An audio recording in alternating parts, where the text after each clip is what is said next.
Jeans ও top পরে বাসে উঠেছেন এক তরুণী। এক ব্যক্তি ওই তরুণীর পোশাক নিয়ে কটু কথা বলতে শুরু করেন। এরপর যা ঘটল তা দেখে চক্ষু ছানা বড়া বাসের সব যাত্রীর। ওই তরুণী কটূক্তিকারীকে শুরু করলেন জুতপেটা। আজ বুধবার এমনই এক ভিডিও ভাইরাল হয়েছে সামাজিক মাধ্যমে।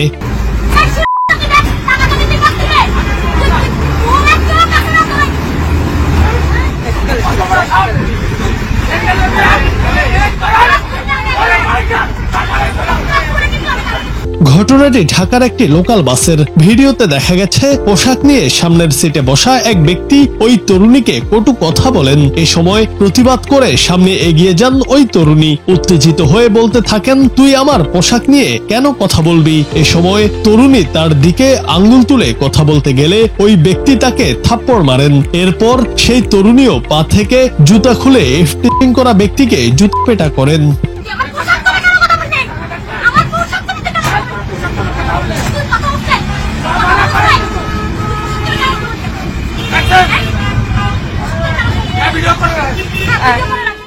এখানেই শেষ নয়, পরবর্তীতে ওই ব্যক্তি তরুণীকে মারতে বাসের ড্রাইভিং সিটের কাছে ফেলে দেয়। মেয়েটি উঠে দাঁড়িয়ে লোকটিকে ফের জুতোপেটা করে। কিন্তু অবাক করা বিষয় হলো, এই সময়ের মধ্যে কোনো মানুষ প্রতিবাদ করেননি। বসে বসে ভিডিও করায় ব্যস্ত ছিলেন সবাই। তরুণী একাই লড়ে গেছেন।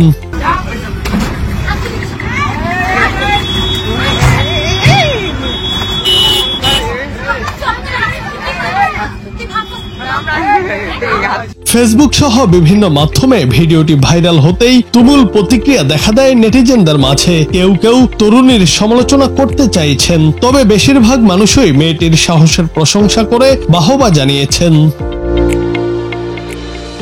জুনায়েদ আহমেদ, বাংলা টিভি।